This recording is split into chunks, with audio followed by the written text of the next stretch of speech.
Hello friends, good morning. देखिए, हमारे first chapter के 10 न्यूमेरिकल्स हो गए थे। अब हमारा है 11वां न्यूमेरिकल। 11वां है 4 गुणा 10 की घात -9 कूलाम इंटू मीटर द्विध्रुव आघूर्ण का कोई विद्युत द्विध्रुव 5 इंटू 10 की घात 4 न्यूटन बटे कूलाम परिमाण के एक समान विद्युत क्षेत्र की दिशा से 30 डिग्री पर संरेखित है। तो द्विध्रुव पर कार्यरत बलाघूर्ण का परिमाण का परिकलन कीजिए। तो P का मान हमको दे रखा है, विद्युत द्विध्रुव आघूर्ण का मान, E का मान दे रखा है, थीटा का मान दे रखा है, टॉय हमसे बलाघूर्ण पूछा है। हम जानते हैं टॉय बराबर PE साइन थीटा होता है सूत्र। तो P का दे रखा है, E का दे रखा है, थीटा का मान दे रखा है। हम तीनों रख के सॉल्व कर देंगे, सीधा सा सॉल्व कर दिया हमने। तो टॉय बराबर 10 की घात -4 न्यूटन इंटू मीटर आ गया। इसके बाद हम चलते हैं 12वें सवाल की ओर। 12वां सवाल है, दो बिंदु आवेशों Q1 तथा Q2 के मध्य की दूरी 3 मीटर है तथा इन आवेशों का योग कितना है, 20 म्यूसी माइक्रोकूलाम है। यदि एक आवेश दूसरे आवेश को 0.075 न्यूटन के बल से प्रतिकर्षित करे तब दोनों आवेशों के मान ज्ञात करो। दोनों आवेशों का मान ज्ञात करना है हमको। जो दे रखा है वो लिख दिया हमने। दोनों आवेशों का योग दे रखा है Q1 + Q2 बराबर 20 म्यूसी, या Q1 + Q2 बराबर 20 म्यू की जगह हम 10 की घात -6 लिख सकते हैं। R का मान दे रखा है 3 मीटर और F बराबर 0.075 न्यूटन दे रखा है। Q1 और Q2 का मान हमको क्या करना है, ज्ञात करना है। तो देखिए कैसे सॉल्व किया है हमने। हम जानते हैं कि बल का सूत्र क्या होता है, F बराबर K Q1 Q2 बटे R²। तो समीकरण 2 में जो जो मान दे रखे हमको उनके मान रख देंगे। बल का मान दे रखा है 0.075 लिख दिया। K का मान हम जानते ही है 9 × 10 की घात 9 होता है। Q1 Q2 ऐसे कैसे रख दिया, बटे R का मान जो दे रखा था 3 का स्क्वायर कर दिया। अब इनको हमने सॉल्व किया तो हमारे पास आ गया Q1 Q2 का मान 75 × 10 की घात -12। ये Q1 Q2 का मान आ गया। ठीक है, ये हमने सॉल्व किया तो Q1 Q2 ये आ गया समीकरण 3। फिर एक सूत्र होता है मैथ में, Q1 - Q2 का होल स्क्वायर बराबर Q1 + Q2 का होल स्क्वायर -4Q1 Q2। ये एक सूत्र होता है जो कि हमको याद रखना पड़ेगा। इस क्वेश्चन में यही सूत्र है याद रखने के लिए। Q1 - Q2 का होल स्क्वायर बराबर Q1 + Q2 का होल स्क्वायर -4Q1 Q2, समीकरण 4। अब इस समीकरण 4 में हम मान रख देंगे। Q1 - Q2 का होल स्क्वायर बराबर Q1 + Q2 का मान हमको दे रखा था 20 म्यूसी। तो 20 × 10 की घात -6, म्यू की जगह 10 की घात -6, स्क्वायर है स्क्वायर कर दिया, -4Q1 Q2 का मान ये आ गया हमारे पास 75 × 10 की घात -12, ये कर दिया। Q1 - Q2 का होल स्क्वायर बराबर 400 × 10 की घात -12, इसको सोल्व कर दिया और इसको सोल्व किया तो 300 × 10 की घात -12। इनको सोल्व किया तो Q1 - Q2 का होल स्क्वायर बराबर आ गया 100 × 10 की घात -6। स्क्वायर हटाएंगे तो इधर अंडर रूट लग जाएगा, तो इसका मान आ जाएगा 10 × 10 की घात -6। ठीक है, अब देखो समीकरण 1 व समीकरण 5 को जोड़ने पर समीकरण 5 तो ये आ गया हमारे पास Q1 - Q2 बराबर 10 × 10 की घात -6, और समीकरण 1 हमारे पास आया था ये Q1 + Q2 बराबर 20 × 10 की घात -6। इनको जोड़ दो दोनों को, तो जोड़ने पर क्या पाया हमने, देखो Q1 + Q2 + Q1 - Q2 बराबर 20 × 10 की घात -6 प्लस 10 × 10 की घात -6। तो देखो Q2 से Q2 कट गया, Q1 और Q1 दो Q1 बराबर 20 और 10 30 × 10 की घात -6 हो गया। Q1 निकालेंगे तो 2 का भाग लग जाएगा, 15 × 10 की घात -6 आ गया। तो Q1 का मान 15 म्यूसी या 15 × 10 की घात -6 सी भी लिख सकते हैं। ये Q1 का मान आ गया। अब Q1 का मान हम समीकरण 1 में रख देंगे। समीकरण 1 क्या था, Q1 + Q2 बराबर 20 म्यूसी था, तो Q1 की जगह 15 म्यूसी रख दिया, प्लस Q2 बराबर 20 म्यूसी, और Q2 निकालेंगे तो 15 इधर चल जाएगा, 20 म्यूसी - 15 म्यूसी बराबर क्या आ जाएगा, 5 म्यूसी। Q2 का मान कितना आ गया, 5 म्यूसी। ये हो गया हमारे सवाल नंबर 12। अब हम चलते हैं सवाल नंबर 13 पर। +10 कूलाम तथा -10 कूलाम के दो आवेशों को 2 सेंटीमीटर की दूरी पर रखा जाता है। दो आवेश हैं जो कितनी सेंटीमीटर की दूरी पर रखे हैं, 2। इनकी अक्षीय रेखा व निरक्ष रेखा पर द्विध्रुव के केंद्र से 60 सेंटीमीटर की दूरी पर स्थित किसी बिंदु पर विद्युत क्षेत्र की गणना हमको करनी है।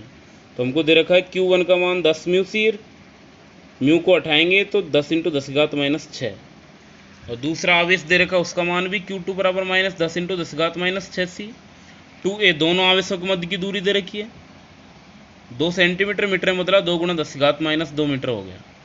r हमको 60 सेंटीमीटर दे रखा है, r को मीटर में बदलेंगे 60 × 10⁻² मीटर हो गया। ठीक है। अब देखो अक्ष पर विद्युत क्षेत्र की तीव्रता का सूत्र हमने पढ़ा था, ई अक्ष पर विद्युत क्षेत्र की तीव्रता क्या हो जाएगी 2kp/r3, या p की जगह हम क्या लिख सकते हैं q × 2a। तो ई अक्ष बराबर 2k × p की जगह q × 2a/r3। अब हमको k का मान हम जानते हैं, q हमको दे रखा है, दूरी 2a दे रखी है और r दे रखी है, इन सब के मान हमने ये रख दिए, इस समीकरण में ये मान रख दिए सारे हमने। ठीक है, और मान रख के सॉल्व कर दिया तो ई अक्ष पर मान ये आ गया 10⁻7/600, या ई अक्ष बराबर ये, इनको सॉल्व कर दिया तो ई अक्ष मतलब अक्ष पर विद्युत क्षेत्र आ गया 1.67 × 10⁻4 न्यूटन/कूलाम।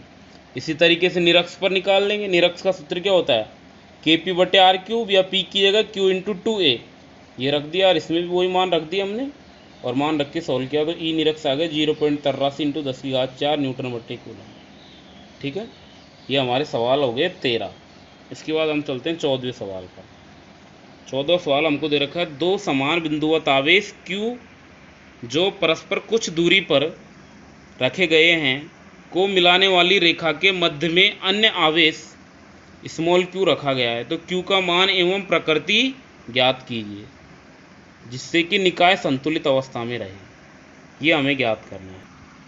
देखिए जो हमको क्वेश्चन में दे रखा है वो हमने लिख लिया। दो आवेश है, समान आवेश Q जो कि कुछ दूरी पर स्थित है, तो दो आवेश हमने ले लिया, एक तो A बिंदु पर रखा है और एक B बिंदु पर रखा है, दोनों का मान Q है और दोनों के मध्य की दूरी हमने मान ली 2x। ठीक है, फिर हमसे कहा है कि इनके मध्य में एक और आवेश रखा है q, तो हमने उसको C बिंदु पर मान लिया, वो इस C बिंदु पर q आवेश रखा हुआ है। ठीक है, और इसकी A बिंदु से दूरी कितनी है x, A बिंदु की B से दूरी तो 2x है और C से दूरी x है।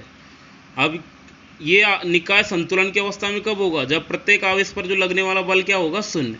तो संतुलन की स्थिति में प्रत्येक आवेश पर लगने वाला बल शून्य होता है, अतः A बिंदु पर रखे आवेश Q पर लगने वाला बल, A बिंदु पर Q आवेश रखा है तो A बिंदु पर एक बल तो q आवेश के कारण लगेगा और एक बल Q आवेश के कारण लगेगा। तो एक बल तो हो जाएगा FAC और एक हो जाएगा FAB, ये लिख दिया मैंने, FAC प्लस FAB, ये AB आएगा, सॉरी FAC ये FAB।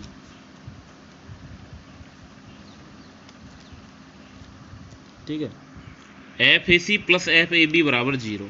तो FAC A और C के मध्य लगने वाला बल क्या हो जाएगा, वही KQ1 Q2/r² से, तो KQ1 की जगह कैपिटल Q, Q2 की जगह स्मॉल q, दोनों के मध्य की दूरी कितनी है x, तो x² प्लस FAB A और B के मध्य लगने वाला बल क्या है KQ1 की जगह भी कैपिटल Q और Q2 की जगह भी कैपिटल Q, बटे दोनों के मध्य की दूरी 2x है, तो 2x² बराबर 0।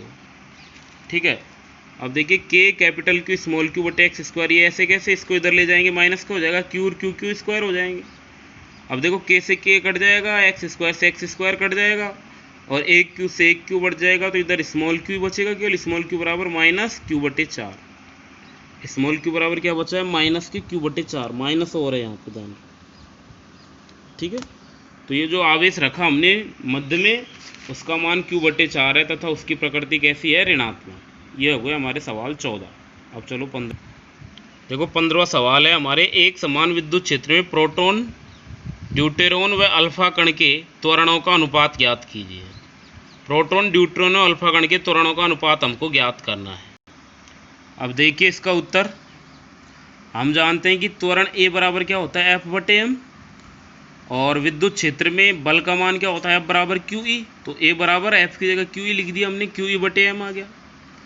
अब ये त्वरण प्रोटॉन के लिए निकालेंगे तो AP बराबर, प्रोटॉन के लिए त्वरण AP बराबर QPE/MP। QP मतलब प्रोटॉन का आवेश, E विद्युत क्षेत्र ऐसे कैसे, MP मतलब प्रोटॉन का द्रव्यमान। समीकरण दे दिया हमने इसको 3। इसी प्रकार ड्यूट्रॉन का त्वरण निकालेंगे AD मतलब त्वरण किसका, ड्यूट्रॉन का, बराबर QDE/MD। QD ड्यूटेरॉन का आवेश और MD ड्यूटेरॉन का द्रव्यमान। फिर हम जानते हैं क्योंकि QD बराबर होता है QP, मतलब ड्यूट्रॉन का जितना आवेश होता है उतना ही प्रोटॉन का होता है, और ड्यूट्रॉन का जो द्रव्यमान होता है वो प्रोटॉन के द्रव्यमान के 2 गुने के बराबर होता है, MD बराबर 2MP। ये हम लिख देंगे समीकरण 4 में। तो AD बराबर आ जाएगा QPE और MD की जगह 2MP। ये आ गया समीकरण नंबर 5। ठीक है, ये किसका त्वरण आ गया? न्यूट्रॉन का त्वरण। अब हम चलते हैं अल्फा कण के त्वरण पर। A अल्फा बराबर Q अल्फा ई बटे M अल्फा होता है। Q अल्फा अल्फा कण का आवेश और M अल्फा अल्फा कण का द्रव्यमान। तो Q अल्फा जो होता है, अल्फा कण का जो आवेश होता है, वो प्रोटॉन के आवेश के 2 गुने के 2Qp के एवं द्रव्यमान 4 गुने के बराबर होता है। तो M अल्फा की जगह 4MP लिख दिया, ये लिख दिया हमने। तो Q अल्फा की जगह तो 2Qp आ गया और M अल्फा की जगह क्या आ गया? 4MP आ गया। अब देखो समीकरण 3, 5 और 7 से तीनों का अनुपात हम निकालेंगे। अल्फा कण का त्वरण AP अनुपात न्यूट्रॉन का त्वरण AD अनुपात अल्फा कण का त्वरण A अल्फा बराबर QPE बटे MP अनुपात QPE बटे 2MP अनुपात 2QPE बटे 4MP। देखो तीनों में QPE है, QPE से QPE कट गया, MP से MP कट गया, MP से MP कट गया। तो यहाँ पे तो बच गया 1 अनुपात यहाँ 1/2 अनुपात 1/2, या इनको 2 से गुणा कर दिया तो 2 अनुपात 2/2 1 और 2/2 1, तो 2 अनुपात 1 अनुपात 1 आ जाएगा। ये प्रोटॉन का, न्यूट्रॉन का और अल्फा कण के त्वरणों का अनुपात आ गया 2 अनुपात 1 अनुपात 1। ठीक है, ये आपका चैप्टर हो गया कंप्लीट। धन्यवाद। फर्स्ट चैप्टर कंप्लीट हो गया। अब नेक्स्ट क्लास में सेकंड चैप्टर शुरू करें।